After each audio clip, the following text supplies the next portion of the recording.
அற்புதமான இந்த 21 நாள் கூட்டத்தின் 4வது நாளில் வந்திருக்கவங்க யாவரையும் ஆண்டவரும் ரட்சகரமாக இருக்கிற இயேசு கிறிஸ்து நாமத்தில் உங்களை வாழ்த்தி வரவேற்கிறேன். நம்முடைய தேவன் நல்லவர். ஆமென். சரி, நேற்றைய தினத்தில் நம்ம பஸ்காவை குறித்து நம்ம என்ன பண்ணோம் பார்த்தோம். இயேசு கிறிஸ்து ஆசரித்த அந்த ராபோஜனத்தில் பஸ்காவை தான் இயேசு கிறிஸ்து அந்த ராபோஜனத்தில் அனுசரிக்கிறார். அதை யாத்திராகமம் 12ஆம் அதிகாரத்தில் நம்ம என்ன பண்ணோம் பார்த்து வந்தோம். இஸ்ரவேல் ஜனங்க இந்த பஸ்கா எப்படி அனுசரித்தாங்க, ஏன் அனுசரித்தாங்கன்னு கேட்டால், இஸ்ரவேல் ஜனங்க எகிப்து தேசத்தில் 400 வருஷம் அடிமையாக இருக்கும்போது கர்த்தர் அவர்களை விடுவிக்கும்படியாக மோசே அனுப்புகிறார். மோசே மூலியமாய் ஒரு 10 வாதைகளை எகிப்து தேசத்துக்குள்ள வர பண்றார். இந்த 10 வாதைகள் மூலியமாய் இஸ்ரவேல் ஜனங்களை விடுவிக்கணும்னு சொல்லிட்டு கர்த்தர் திட்டம் பண்றார். எதுக்குமே 9 வாதைக்கு இந்த பார்வோன் ராஜா மசையில கடைசியில் வந்து 10வது வாதை தலைச்ச பிள்ளைகளுடைய மரணம்.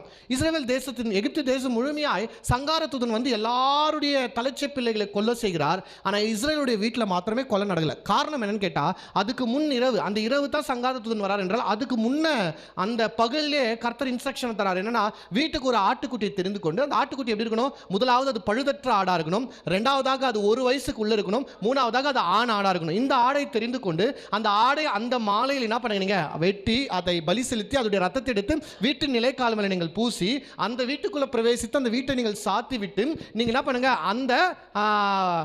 அந்த ஆட்டுக்குட்டியை என்ன பண்ண குடும்பமாக உட்காந்து புசிக்கணும். இதுதான் பஸ்கா பண்டிகைன்னு சொல்லிட்டு எகிப்தில் தேவன் இஸ்ரவேல் ஜனங்களுக்கு கட்டளையை கொடுத்தார். பின்னாடி கர்த்தர் சொல்றார், இதை நீங்க ஒரு பண்டிகையை அனுசரிக்கணும், தலைமுறையாய் காலங்காலமாய் இதை நீங்க என்ன பண்ண செய்யணும்னு சொல்லிட்டு கர்த்தர் கட்டளையிட்டார். அது நிமித்தமாக இஸ்ரவேல் தேசத்தில் இன்னைக்கு வரைக்கும் இந்த பஸ்கா நாளை ஒரு பண்டிகையா என்ன பண்றாங்க, கொண்டாடி கொண்டு வருகிறாங்க. அந்த பண்டிகையை தான் இயேசு கிறிஸ்து மேல் வீட்டு அறையில செய்தார் என்று நம்ம பார்த்தோம். அந்த மேல் வீட்டு அறை குறித்து நம்ம என்ன பண்ணோம் பார்த்தோம். அந்த மேல் வீட்டு அறை என்றால் என்ன, அந்த மேல் வீட்டு அறை யாருது, அங்கே யாரெல்லாம் இருந்தாங்க, எப்படியாப்பட்ட ஒரு மக்கள் இருந்தாங்க, அவங்க எசன்ஸ்ன்ற ஒரு கூட்டத்தாருன்றதை பற்றியெல்லாம் நம்ம என்ன பண்ணோம், டிஸ்கஷன் பண்ணோம். ஸோ இந்த பஸ்கா இஸ்ரவேல் மக்கள் எப்படி அனுசரிப்பாங்க என்றால், எகிப்தில் அவங்க அனுசரித்தது வண்ணமா இல்லாமல் அது கூட அநேக காரியங்களை சேர்த்துக்கொள்வாங்க. பஸ்காவுடைய பந்தியோடைய டேபிளில் வந்து ஆட்டுக்குட்டியை பலிட்டாங்க பார்த்தீங்களா, அது மாத்திரம் இல்லை, அதோட கூட அநேக பொருட்கள் இருக்கும். அதை குறித்து நம்ம என்ன பண்ணோம் நேற்று தினத்தில் பார்த்தோம். நான் மறுபடியும் உங்களுக்கு சொல்ல விருப்பப்படுறேன். அந்த பந்தியில அந்த டேபிள்ல முதலாவது இவங்க பலி செலுத்தின என்ன இருக்கும், ஆட்டுக்குட்டி இருக்கும் ஒன்று, ரெண்டாவது புளிப்பில்லாத அப்பம் இருக்கும் நம்ம பார்த்தோம், மூணாவது கசப்பான கீரை. அந்த கசப்பான கீரை கூட அநேக காய்கறிகள் இருக்குன்னு சொல்லிட்டு சொல்றாங்க. பச்சை காய்கறிகள், கிரீன் லீவ்ஸ், கீரை சம்பந்தப்பட்ட கசப்பான கீரை மாத்திரம் இல்லாமல் அநேக கீரைகள், காய்கறிகள் இருக்குன்னு சொல்லிட்டு என்ன பண்றாங்க சொல்றாங்க. நாலாவதாக 4 கப்பு திராட்சை ரசம், சிவப்பு திராட்சை ரசம் இருக்குன்றது நம்ம என்ன பண்ணோம் பார்த்தோம். ஐந்தாவதாக பழங்கள். நான் அந்த பழங்களெல்லாம் நான் நேற்று சொல்ல மறந்துட்டேன், ஆனால் மறுபடியும் சொல்கிறேன். அங்கே என்னென்ன பழங்கள்னு சொல்கிறாங்கன்னு கேட்டால், ஆப்பிள் இருக்குமா, அப்புறம் டேட்ஸ்னா பேரிச்சை பழம் இருக்குன்னு சொல்லிட்டு சொல்கிறாங்க, அப்புறம் மாதுளை பழம் இருக்குன்னு சொல்கிறாங்க, அப்புறம் அத்திப்பழம் இருக்குன்னு சொல்கிறாங்க, அப்புறம் பாதாம் இருக்குங்களே, அந்த பாதாம், இது கூட வந்து சிரமன்னு சொல்லுவாங்களே, பட்டை, இந்த பட்டையை போடுவாங்களாம். அதில் கொஞ்சம் திராட்சரசத்தை ஊற்றி எல்லாம் சேர்த்து மிக்ஸ் பண்ணி அது ஆரஞ்சு கலரில் வர மாதிரி என்ன பண்ணுவாங்களா, மிக்ஸ் பண்ணி வைப்பாங்களாம். ஏன் நான் பின்னாடி சொன்னேன், இந்த ஆரஞ்சு கலர் எதற்கு ஒப்பா இருக்கு, எகிப்து தேசத்தில் அவங்க செங்கல்களை என்ன பண்ணுறாங்க, அறுத்து கொண்டு இருந்தாங்க, அதனால தான் இந்த மிக்ஸ் என்ன பண்ணுறாங்க பண்ணி வைக்கிறாங்கன்னு சொல்லிட்டு ஐந்தாவதாக பார்த்தோம். ஆறாவதாக என்ன, உப்பு தண்ணி என்ன பண்ணுவாங்க கலந்து வைப்பாங்க. இந்த உப்பு தண்ணி எகிப்து தேசத்தில் அவங்க வாழ்ந்த அடிமை வாழ்க்கைக்கும், ரெண்டாவதாக இவங்க செங்கடலை கடந்து வராங்க பார்த்தீங்களா, அந்த கடலை கடந்து வந்தாங்கன்ற நினைவு கூறும்படியாக இந்த உப்பு தண்ணி வைக்கிறாங்கன்னு சொல்லிட்டு இந்த 6 காரியங்களும் கண்டிப்பாக ராபோஜனத்தில், என்ன ராபோஜனம், பஸ்கா பந்தியில் இது இருக்கும்னு சொல்லிட்டு நம்ம பார்க்குறோம். இது இல்லாமல் இவங்க பண்ண மாட்டாங்க. சரி, இப்போ தொடர்ந்து இன்னைக்கு வந்து நம்ம என்ன பண்ண போறோம் என்றால், இந்த காரியங்கள், இந்த 6 காரியங்கள் இருக்குது பார்த்தீங்களா, இதை இவங்க எப்படி அனுசரிக்கிறாங்க, எப்படி ஸ்டெப்பா என்ன பண்றாங்க அனுசரிக்கிறாங்கன்றதை விட, இயேசு கிறிஸ்து அந்த நைட்டு, அந்த ராத்திரி நேரத்தில் என்ன நடந்துச்சு அப்படின்றது நம்ம என்ன பண்ண பார்க்கலாம். முதலாவது, இந்த பஸ்கா அனுசரிக்க ஆண்டவர் யாரை அனுப்புறார் என்றால், பேதுருவையும் யோவானையும் அனுப்புறது நம்ம லூக்கா 22ஆம் அதிகாரத்தில் பார்க்குறோம். லூக்கா 22ல் பேதுரு யோவானையும் அனுப்பி நீங்கள் பஸ்காக்கான ஆயத்தங்களை பண்ணுங்கன்னு சொல்றாங்க. இந்த ரூம் ஆயத்தப்படுத்துறது, அங்கே இருக்கிற பொருளெல்லாம் வாங்கி வைக்கிறதுக்கு முன்னாடி இவங்க முதலாவது இவங்க 2 பேரும் எங்கே போனா, தேவாலயத்துக்கு போகணும். தேவாலயத்துக்கு போய் அங்க பழுதற்ற 1 வயதுக்கு உள்ள இருக்கிற ஆடு, அப்புறம் ஆணாடாய் பார்த்து இவங்க அதை வாங்கி தேவாலயத்தில் அதை என்ன செய்ய வேண்டும், இவங்க பலி செய்து, பலியிடும்போது கொஞ்சம் ரத்தத்தை பிடித்து அந்த ரத்தத்தை அந்த பலிபீடை சுத்தி அதை என்ன பண்ணுவாங்க ஊத்துவாங்க. பலிபீடத்தை சுத்தி என்ன பண்ணுவாங்க, அதை ஊத்துவாங்க. ஊத்திட்டு பின்னாடி அந்த ஆட்டுக்குட்டியுடைய தோலை உரிச்சு அதோடைய இன்டர்னல் பார்ட்ஸ் எல்லாம் எடுத்து இவைகளை பலிபீடத்து மேல என்ன பண்ணுவாங்க கேட்டா தகன பலியிடுவாங்க. தகன பலி இட்ட பின்னாடி, ஆசாரியன் இதெல்லாம் செய்து முடிச்ச பின்னாடி அந்த மிச்சம் இருக்கிற ஆடை இவங்க கையில் என்ன பண்ணுவாங்க, கொடுத்து அனுப்புவாங்க. யார் கையில்? யோவான் கிட்ட, பேதுரு கிட்ட கொடுத்து அனுப்புனாங்க. இதை எடுத்துக்கொண்டு இவங்க என்ன பண்றாங்க, இந்த இடத்துல ஆயத்தப்படுத்துறாங்க. ஸோ இவங்க ஆயத்தப்படுத்தும் போது இவங்க இது மாத்திரம் ஆயத்தப்படுத்தல, இந்த 6 பொருளும் வாங்குறாங்க. எப்படி வாங்குறாங்கன்னு கேட்டா, இப்போ பலிக்கு பஸ்கா பந்திக்கு தேவையான ஆடு என்ன ஆயிடுச்சு, ரெடி ஆயிடுச்சு. இதுக்கப்புறம் பேதுரு யோவான மார்க்கெட்டுக்கு போய் பர்ச்சேஸ் பண்ணுவாங்க. முதலாவது அவங்க என்ன வாங்குங்கன்னா, புளிப்பில்லாத அப்பத்தை என்ன பண்ணுவாங்க, வாங்குவாங்க. இந்த புளிப்பில்லாத அப்பம் என்றால் இது பஸ்கா பண்டிகைக்கென்று சிறப்பாய் உருவாக்கப்படுகிற ஒரு பிரெட்னு சொல்லலாம்.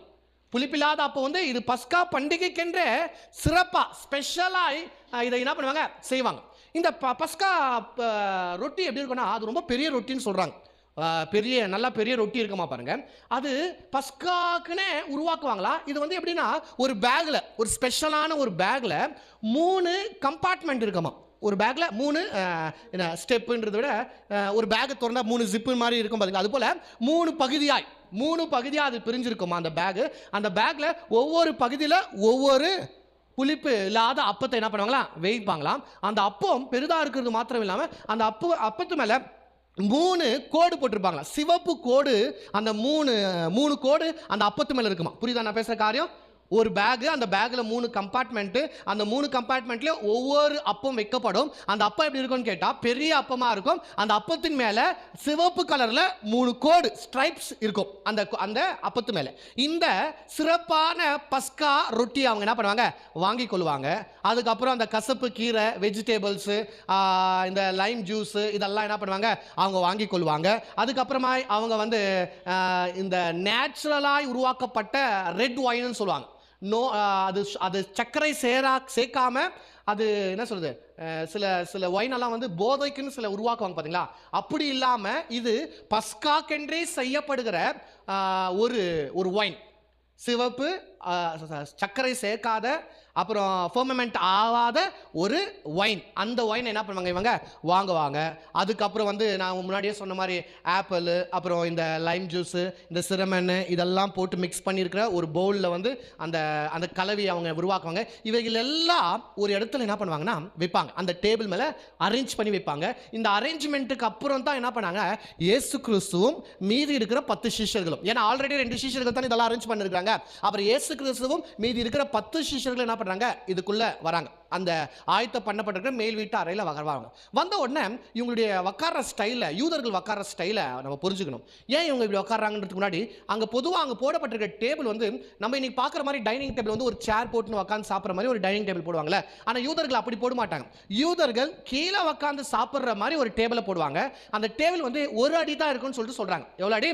1 அடி மேஜை, ஒரே ஒரு அடி மேஜை.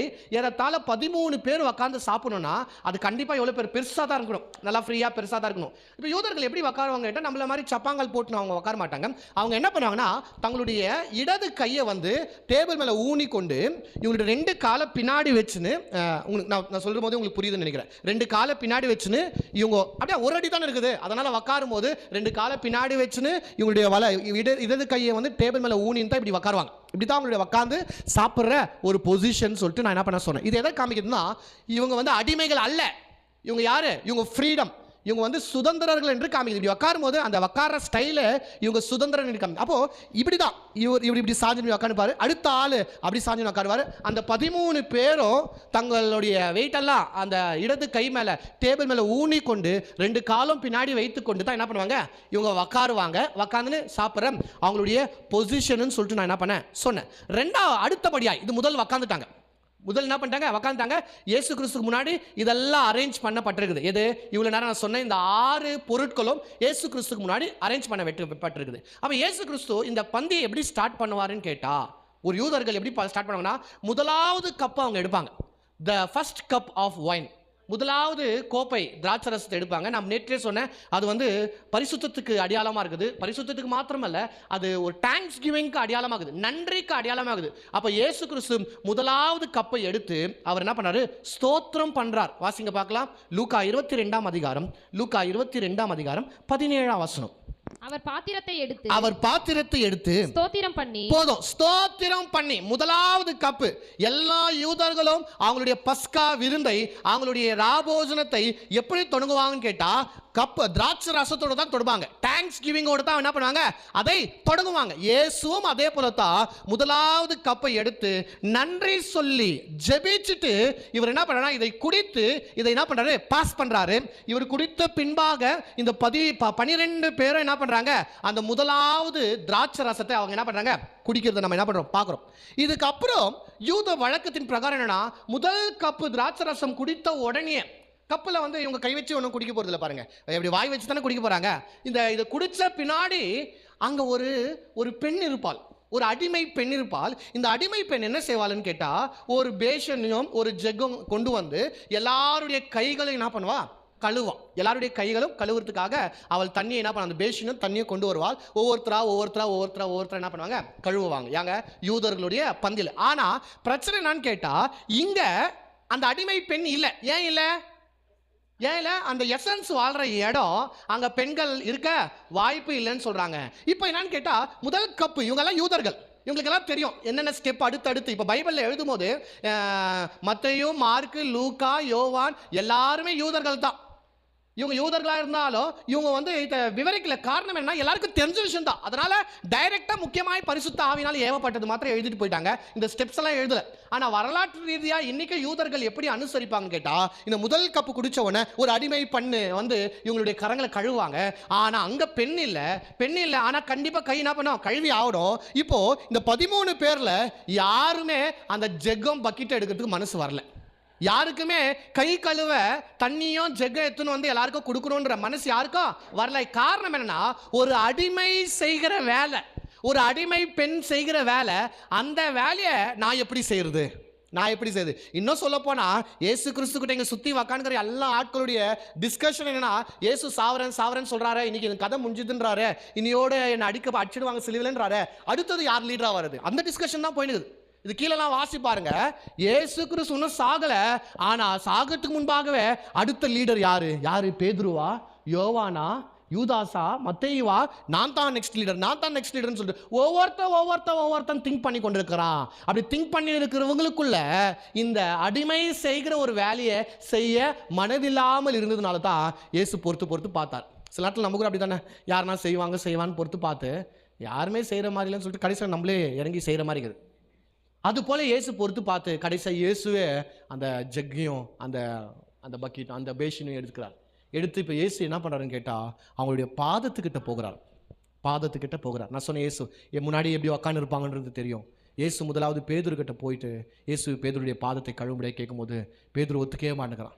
அப்போ இயேசு சொல்கிறார், நீ பாதத்தை கழுவில்ன்றா என் இடத்துல என்ன இல்லை உனக்கு பங்கு இல்லைன்னு சொன்னோன்னே, அப்போ பாதம் மாத்திரம் இல்லை முழு சரீரத்தை நீங்கள் கழுவிடம் காண்டோம். இல்லை இவன் பாதம் தான் அழுக்காக இருக்குது, அதனால பாதம் கழுவணும்னு சொல்லிட்டு இயேசு பேதுருடைய பாதத்தை தொடர்ந்து எல்லாருடைய பாதத்தை கழுவுகிறார். இதன் மூலியமாக இயேசு ஒரு தலைவனாய் நீ இருக்க விருப்பப்பட வேண்டும் என்றால், முதலாவது நீ ஒரு சேவகனாய் இருக்க வேண்டும், முதலாவது நீ ஒரு ஊழியக்காரனாய் இருக்க வேண்டும், முதலாவது தாழ்மையாக இருக்க வேண்டும். இங்கே இருக்கிற எல்லாருக்குமே என்ன, ஏன்னா அந்த பக்கெட் எடுக்கக்கூடாது, ஏன்னா அந்த கை கழுவ தண்ணி எடுத்துன்னு வரக்கூடாது, ஏன்னா அந்த பேஷன் எடுத்துக்கூடாது, நான் நெக்ஸ்ட் லீடர் ஆக போகிறவங்க ஏன் எல்லாம் உக்காந்துக்கிறாங்க, இவனுங்கெல்லாம் உக்காந்துக்கணும், நான் போயிட்டு இவனுங்களுக்கு கை கழுவ தண்ணி எடுத்துன்னு வரணுமா? அந்த எண்ணம் பாருங்க எவ்வளோக்கே. இன்னைக்கு அநேக நேரத்தில் கூட நம்மளுக்கு அந்த மாதிரி எண்ணம் இருக்குது. பார்த்தீங்களா, என்ன இருக்குது, பிறருடைய சாப்பிட்ட தட்டை நம்ம எடுக்கிறதுனால நம்ம என்ன ஆகிட்டு போகிறோம். ஆனால் நம்மளுக்கு ஒரு என்னன்னா, அவனா பெரிய ஆளு, அவனுக்கு நான் செய்யணும், ஒரு மேட்டுமை, ஒரு வக்கர ஒரு வக்கர புத்தி, என்ன நான் பெரிய ஆளாக இருக்கும்போது நான் அவனுக்கு போய் பணிவிட செய்யணுமா? அந்த எண்ணத்தை ஒருவேளை நம்ம மாற்றிக்கொள்வோம் என்றால், எல்லாருக்குமே ஊழியம் செய்யணும்ன்ற ஒரு எண்ணம் உங்களுக்குள்ளே வரும் என்றால், வணங்கி போகிறோன்ற ஒரு எண்ணம் உங்களுக்குள்ளே வரும் என்றால், தாழ்வாக இருக்கணும், நான் என்ன சொல்கிறேன்னா ஒரு தாழ்மையான ஒரு மனிதனாக இருக்கணுன்ற அந்த எண்ணம் உனக்குள்ளே இருக்கணும் என்றால், நீங்கள் இயேசு கிறிஸ்துவை போல் இருக்கிற ஒரு ஜனங்களாக இருக்கிறீர்கள். அல்லேலூயா. அங்கே இருக்கிற 12 பேருக்கும் அந்த எண்ணம் வரல, ஆனால் இயேசு எல்லாருடைய பாதத்தை கழுவுகிறார். எல்லாரும் பற்றி இயேசுக்கு முன்பாகவே தெரியும். இன்னும் கொஞ்சம் நேரத்தில் யூதாஸ் என்ன பண்ண போகிறான், காட்டி கொடுக்க போகிறான்னு இயேசுக்கு தெரிஞ்சு அவருடைய காலை இயேசு என்ன பண்ணாரு, கழுவுறாரு. நீங்களும் நானும் என்ன பண்ணியிருப்போம், இந்த கால் தானே இப்போ ஓடு போகுதுன்னு சொல்லிட்டு காலை அப்படியே வெட்டி எடுத்துகிட்டு போம். அப்படி பேதுருக்கிட்ட போகிறாரு. இன்னும் கொஞ்ச நேரத்தில் 3 தடவை என்ன பண்ண போகிறான் இயேசு. அது சொன்னார் தானேங்க, பேதுருவே சேவல் கூறத்துக்கு முன்பாக என்னை 3 தடவை என்ன பண்ண போகிறேன், அதை தெரிய முன்னாடி என்ன பண்ணியிருப்பேன், நல்லா திருவி வச்சுட்டுக்க மாட்டோமா, காலை அப்படியே போட்டு அப்படியே உப்பு வேறு அங்கேயே இருக்குது பக்கத்துலேயே போட்டு திருவி இருக்க மாட்டோமா, எல்லாம் தெரிந்து இன்னும் ஓடுற கால்களெல்லாம் இருக்குது. இயேசு மாட்டினவனே எல்லாம் ஓட போகிறாங்க, எல்லாரும் பற்றி தெரிந்து எல்லாருடைய காலை கழுவுகிறார். அதுதாங்க அற்புதம். இந்த சில நேரத்தில் பாருங்கள், சில சபைகளெல்லாம் இந்த கால் கழுவுறது சிறப்பு வைப்பாங்க. நான் பார்த்துருக்குறேன். அதெல்லாம் பாருங்கள், பெரிய வேலை கால் கழுவணும். ஒருத்தர் மாறி மாறி கழுகும் போது இவங்களே செலக்ட் பண்ணிப்பாங்க, இவங்க ஃப்ரெண்டு யார், இவங்க தோஸ்த் யார், நல்ல க்ளீனான கால் யார் அப்படின்னு செலக்ட் பண்ணி அவங்க காலை க்ளீன் பண்ணுறது. அதில் கூட பார்த்தீங்களா, கால் கழுவுறதே தாழ்மையை குறிக்கிறதுக்காக தான். அதுலேயும் இவங்க என்ன பண்ணாங்கன்னா, எந்த கால் பெரிய கால், பாஸ்ட் கால் கழுவு கெச்சா வாய்ப்பு நல்லா இருக்குமே, ஐயோ அவங்க கால் கெச்சா வாய்ப்பு இருக்குமே நல்லா இருக்குமேன்ற அப்படி ஆயிடுச்சு பாருங்க. அது ஒரு அந்த பழக்கம் ஒரு கேவலமான பழக்கம். இயேசு ஏன் இதை சொல்லித்தரார்? ஒரு தாழ்மை. இன்னும் கொஞ்ச நேரத்தில் காட்டி கொடுக்குறவங்க இருக்கிறான், இன்னும் கொஞ்ச நாள் என்னை மறுதளிக்கிறவங்க இருக்கிறான், இன்னும் கொஞ்ச நேரத்தில் என்னை விட்டுட்டு எல்லாம் ஓடுற ஆட்கள் இங்கே இருக்கிறாங்க. இதெல்லாம் அறிந்தும் தாழ்மையாக இயேசு அவங்களுடைய கால்களை கழுவி, ஒரு தலைவன் என்றால் முதலாவது வேலைக்காரனாக இருக்கணும் என்று இயேசு அவர்களுக்கு கற்றுத்தரத்தை நம்ம பார்க்கணும். எவ்வளோ அற்புதமான கால், எந்த மனிதனும் செய்ய முடியாதது, இயேசு அதை செய்கிறார். அல்லேலூயா, சத்தத்தை உயர்த்தி அல்லேலூயா. காலெல்லாம் கழுவின பின்னாடி மறுபடியும் உக்காந்துன்னு இவங்க என்ன செய்வாங்க கேட்டால், அந்த வெஜிடபிள்ஸு, அந்த காய்கறிகள், அந்த கீரை எல்லாம் இருக்குதுன்னு சொன்னாங்க பார்த்தீங்களா, இவைகளெல்லாம் அந்த கசப்பான கீரையோடு கூட என்ன பண்ணுவாங்கன்னா சாப்பிடுவாங்க. சாப்பிட்ட உடனே இந்த கசப்பான கீரைகளும் காய்களும் சாப்பிட்ட உடனே அவங்களுக்கு தாரத்தாரையாய் கண்ணி வரும். காரணம் என்னன்னா, இந்த கசப்பான கீரைகளும் வெங்காயமும் நல்லா அரிஞ்சு ஒரு பவுலில் மிக்ஸ் பண்ணி வச்சுருப்பாங்க. இப்போ என்ன பண்ணா, இதை எடுத்து என்ன பண்ணுவோம், அந்த காய்கறிகளும் அந்த கசப்பான கீரைகளும் வெங்காயங்களும் எடுத்து சாப்பிடுவாங்க. எடுத்து சாப்பிட்டு அவங்க கண்களை தண்ணி தாரத்தாரையாக வாழும். ஏன் தண்ணி வர்ற மாதிரி இவங்க இதை சாப்பிட்றாங்கன்னு கேட்டால், எகிப்து தேசத்தில் 400 வருஷம் நம்ம அடிமையாய் வாழ்ந்தோமே, அதை நினைத்து கொண்டு இவங்க லிட்டரலாக அழுவ வேண்டும். சும்மா அழ வந்துடாது பாருங்க. அதனால இந்த வெங்காயம் கசப்பான கீரைகளும் சாப்பிட்டு தண்ணி வரும்போது அதை நினைவு கூறுவாங்க. இதை 400 வருஷம் அடிமையை வாழ்க்கையை நினைவு கூறுவாங்க. அப்புறம் இன்னும் கொஞ்ச நேரம் விட்டுட்டு மறுபடியும் அந்த கீரையும் அந்த காய்கறியும் என்ன பண்ணுவாங்க, சாப்பிடுவாங்க. மறுபடியும் அழுவாங்க. மறுபடியும் ஏன் அழுகுறாங்கன்னு கேட்டால், இப்போ எகிப்து தேசத்தில் மோசே பிறக்கும் போது அநேக ஆண் பிள்ளைகளை என்ன பண்றாங்க, கொலை செய்கிறாங்க. அநேக ஆண் பிள்ளைகளை பார்வோன் கொலை செய்கிறார். அதை நினைவு கூர்ந்து அதை என்ன பண்ணுவாங்க, சாப்பிட்டு அதை அழிந்து கொள்ளிருப்பாங்க. இப்போ என்னன்னா, வாயில ஃபுல்லா கசப்பான தன்மை, கசப்பான காயெல்லாம் சாப்பிட்டு வாய் ஒரு மாதிரி இருக்குது. இப்போ எல்லா சிஷ்யர்களும் வெயிட் பண்ணின்னு இருப்பாங்க. யாருக்கு வெயிட் பண்ணிப்பாங்கன்னா, இயேசு கிறிஸ்துக்கு வெயிட் பண்ணிப்பாங்க. எப்போ இயேசு கிறிஸ்து 2வது கோப்பையா திராட்சை ரசத்தை எடுப்பாருன்னு காத்து கொண்டு இருக்கும்போது, இயேசு கிறிஸ்து 2வது திராட்சை ரசத்தை, 2வது கோப்பை த கப் ஆஃப் டெலிவரன்ஸ் நான் சொன்னேன், விடுதலையின் ஒரு கோப்பைன்னு சொன்னேன். அது மாத்திரம் இல்லாமல் இந்த கோப்பைக்கு இன்னொரு பேர் இருக்குது. அந்த கோப்பைக்கு பேர் என்னன்னா, த கப் ஆஃப் பிளேக்னு சொல்லுவாங்க. வாதைகளின் ஒரு கோப்பை, வாதைகளின் ஒரு கோப்பை. இயேசு என்ன பண்ணுவாருன்னு கேட்டா, இந்த 2வது கப் எடுக்கிறதுக்கு முன்பாக இந்த கப்பு அவருக்கு முன்னாடி இருக்கும். அவர் என்ன செய்வார் என்றால், அவருடைய விரலை விட்டுட்டு இந்த திராட்சை ரசத்தை வெளியே விட்டுட்டு ஒரு டிராப் திராட்சை ரசத்தை இந்த டேபிள் மேலே ஊற்றுவார். ஊற்றிட்டு சொல்லுவார், தண்ணீர் ரத்தமாய் மாறினது.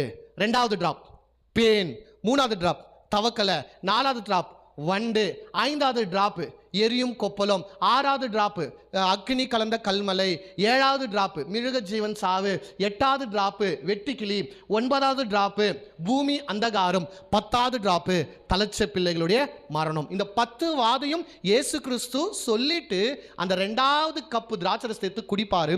குடித்துட்டு எல்லாருக்கும் தருவாங்க. எல்லாரும் என்ன பண்ணுவாங்க, குடிப்பாங்க. ஹல்லேலூயா. புரிஞ்சுச்சுங்களாங்க உங்களுக்கு? ஸோ 2வது கப்பு திராட்சை ரசம் முடிஞ்சிடுச்சு.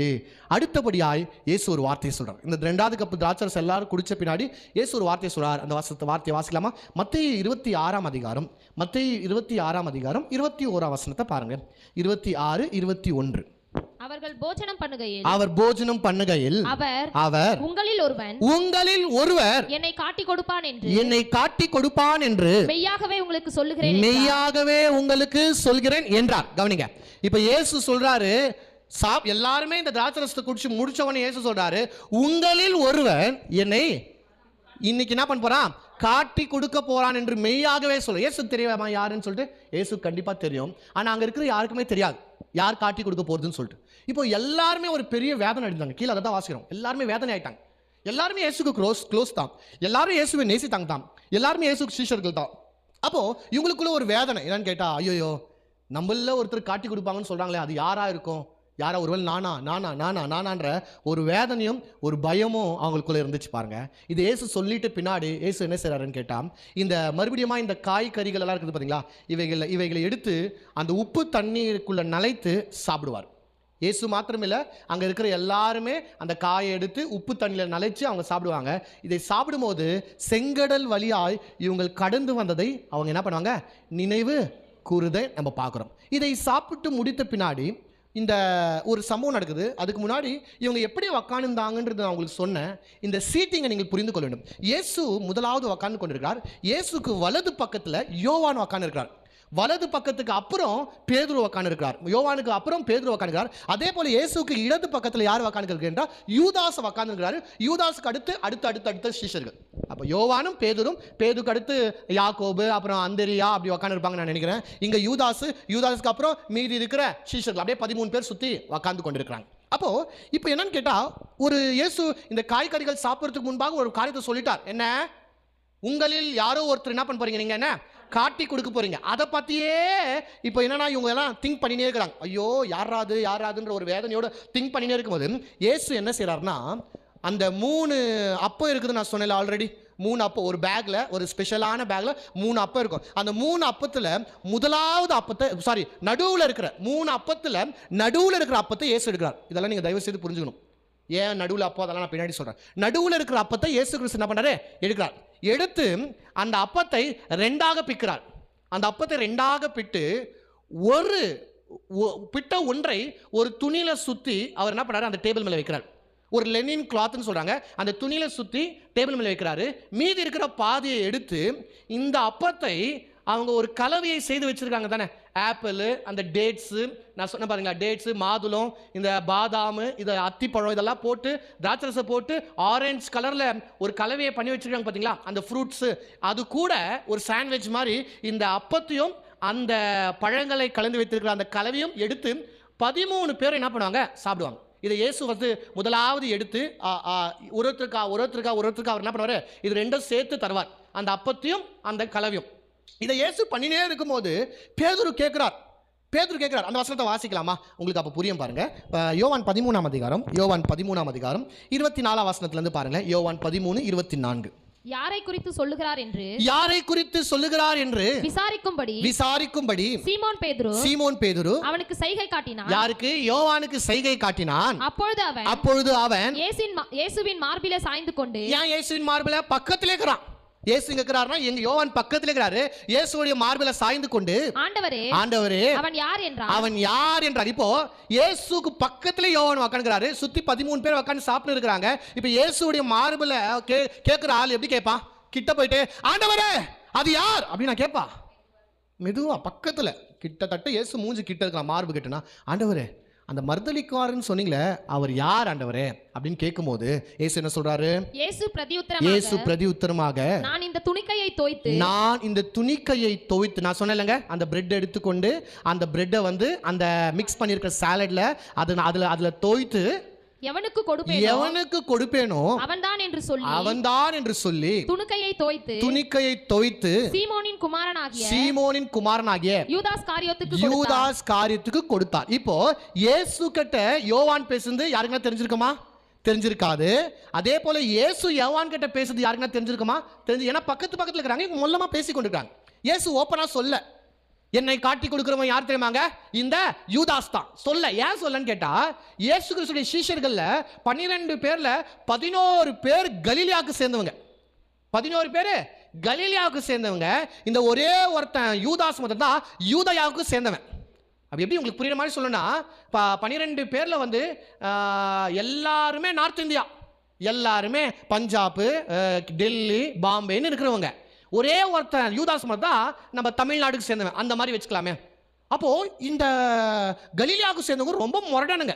இப்போ இயேசு கிறிஸ்து இந்த யூதாஸ் தான் என்னை காட்டி கொடுக்க போறான்னு தெரிஞ்சா 11 பேரும் சேர்ந்து அடிச்சு சாவச்சிடுவாங்க.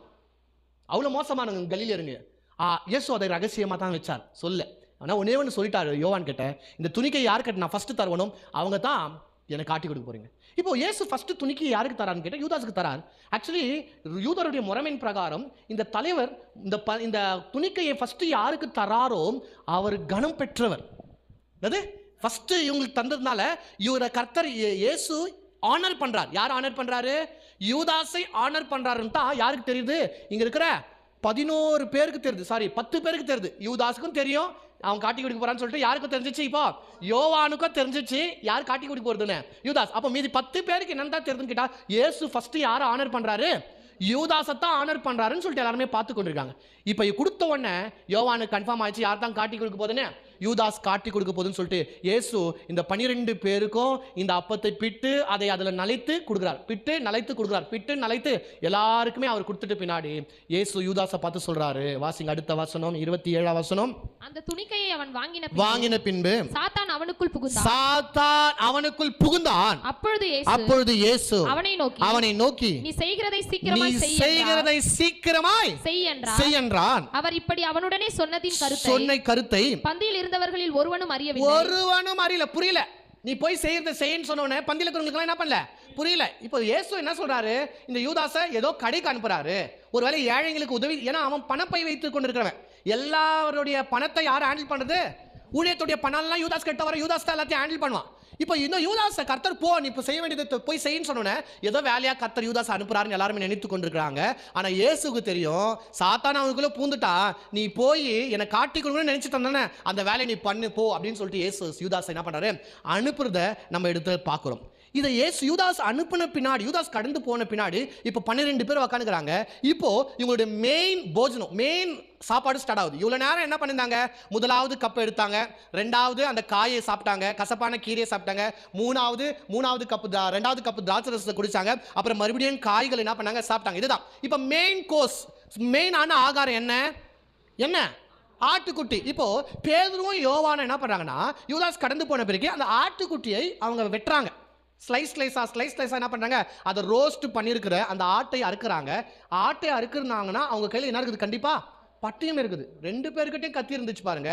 இவங்க பஸ்கா அனுசரிக்க போகும்போதே இவங்க கத்தி வைத்திருந்தாங்க. ஏன்னா பஸ்காவை அனுசரிக்கும் போது கண்டிப்பா என்ன தேவை, கத்தி தேவை. ஒரு 35 சென்டிமீட்டர்ல ஹேண்ட்லோட இருக்கிற ஒரு கேர்வான ஒரு கத்தி கண்டிப்பா இவங்க கிட்ட 2 பேர்கிட்ட இருந்திருக்குதுன்னு சொல்லிட்டு நம்ம வேத வல்லுநர்கள் சொல்றாங்க. அதனால தான் பாருங்க இந்த இடத்துக்கு அப்புறம் கெத்செமனே தோட்டத்துக்குள்ள போகிறாங்க. இயேசுவை அரெஸ்ட் பண்ணும்போது பேதுரு கத்தி எடுத்து என்ன பண்றான், எப்படிங்க கத்தி வந்துச்சு அவங்க கிட்ட? ஒரு ரவுடி தான் எப்பவுமே கத்தி வச்சுனுப்பா. பேதுரு கிட்ட எப்படி கத்தி வந்துச்சு? இவங்க பஸ்காவை அனுசரிக்கிறாங்க, பஸ்காக்கான விருந்தை ஆயத்தப்படுறாங்க. பேதுரு கிட்ட மாத்திரம் இல்ல, யோவான் கிட்ட கண்டிப்பா அங்க கத்தி இருந்துச்சு. ஸோ அதனால தான் அந்த கத்தி எடுத்து அந்த ஆட்டுக்குட்டியை ஸ்லைஸா அறுக்கிறாங்க. அறுத்து அந்த ஆகாரத்தை என்ன பண்றாங்க, எல்லாருமே உட்காந்து புசிக்கிறாங்க. இப்போ புசிச்சு கொண்டே இருக்கும்போது என்னன்னா இந்த ஆடு வந்து ஒரு லேம், அது வந்து ஒரு கொழுப்பான ஒரு ஆடா இருக்கிறபடியால இவங்க வாயெல்லாம் வந்து ஒரு விதமான கிரீஸான மாதிரி, புரியுதுல நான் பேசுறது? கொழுப்பான சாப்பிட்டா நம்ம கூட வாய் ஒரு மாதிரி கட்டி இருக்கும் தானே, அந்த கொழுப்பு கட்டி மாதிரி. அது போல தான் இவங்க எல்லாருக்குமே ஆயிடுது. இப்போ இவங்க என்ன பண்றாங்கன்னா வெயிட் பண்ணே இருக்கிறாங்க. வெயிட் பண்ணினே இருக்கும்போது இயேசு கிறிஸ்து என்ன செய்றாருன்னு கேட்டா, ஒரு துணியினால சுட்டப்பட்டிருக்கிற இன்னொரு பாதி ரொட்டி இருக்குது பாத்தீங்களா, அப்பம். அந்த அப்பத்தை துணியை அப்பங்குத இந்த அப்பத்தை இயேசு எடுத்து என்ன சொல்றாருன்னு கேட்டா, வாசிக்கலாமா? லூக்கா 22ஆம் அதிகாரம். லூக்கா 22ஆம் அதிகாரம். அது லூக்கால இருக்குது, மத்தேயுல இருக்குது, மார்க்ல இருக்குது. வாசிக்கலாம். லூக்கா 22:19 வாசிக்கலாமா? 22:19.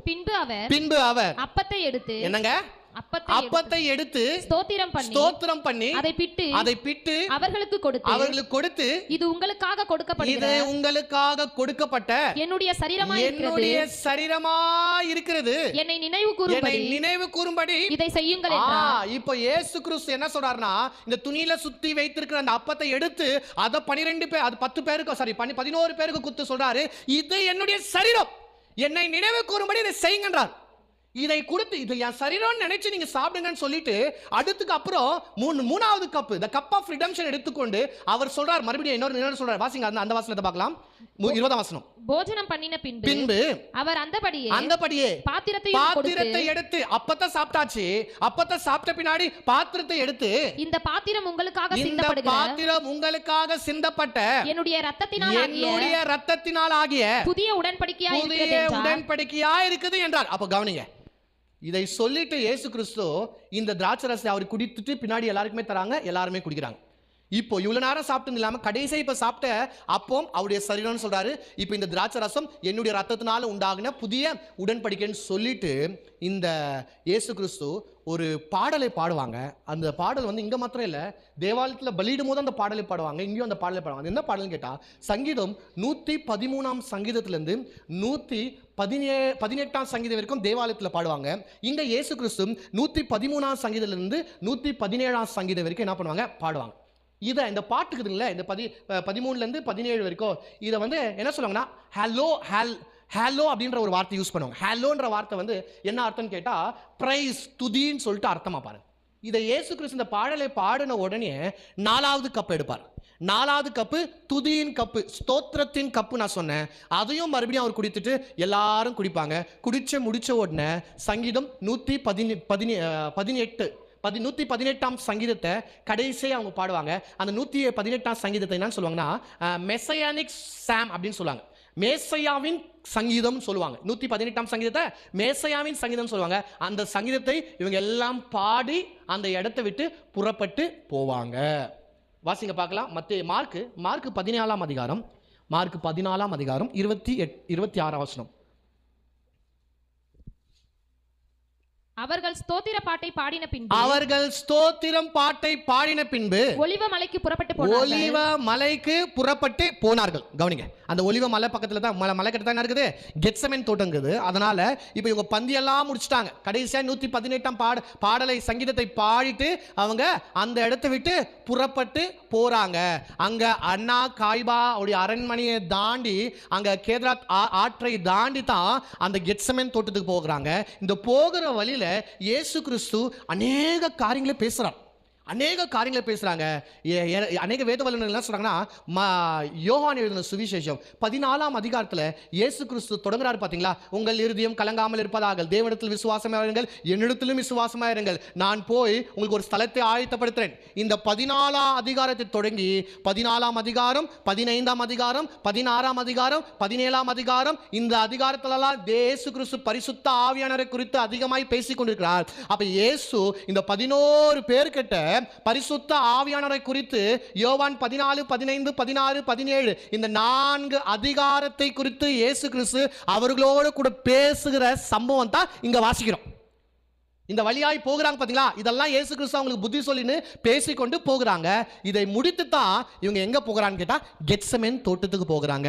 இந்த கெத்செமனே தோட்டத்துல நாளைக்கு நம்ம தொடங்குறதுக்கு முன்பாக இங்க ஒரு சம்பவத்தை விட்டுட்டோம். என்ன சம்பவம்?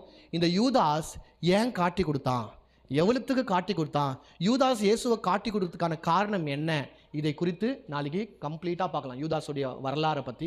அதுக்கு முன்னாடி ஒன்று புரிந்து கொள்ளுங்க, இயேசு கிறிஸ்துடைய சரீரத்துக்கு அடையாளமாக இருக்கிற அந்த அப்பம், புளிப்பில்லாத அப்பம் ஒரு ஸ்பெஷலான பேக்கில் இருக்கும்னு சொன்னாங்க பார்த்தீங்களா. அந்த பேக் வந்து எதை குறிக்குதுன்னா திருத்துவத்தை குறிக்குது. அந்த 3 கம்பார்ட்மெண்ட் எதை குறிக்குது என்றால் பிதா, குமாரன், பரிசுத்த ஆவியானவர் குறிக்குது.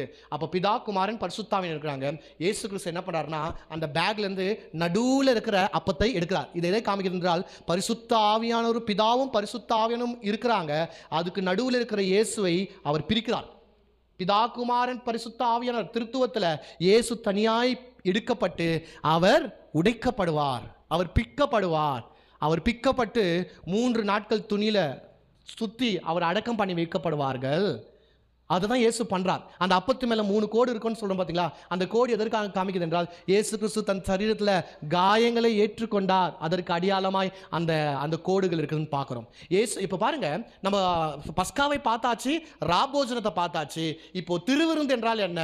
இயேசு கிறிஸ்து 2வது அப்பத்தை துணியில சுத்தி வச்சார் பாத்தீங்களா, அதை எடுக்கிறார் பாத்தீங்களா.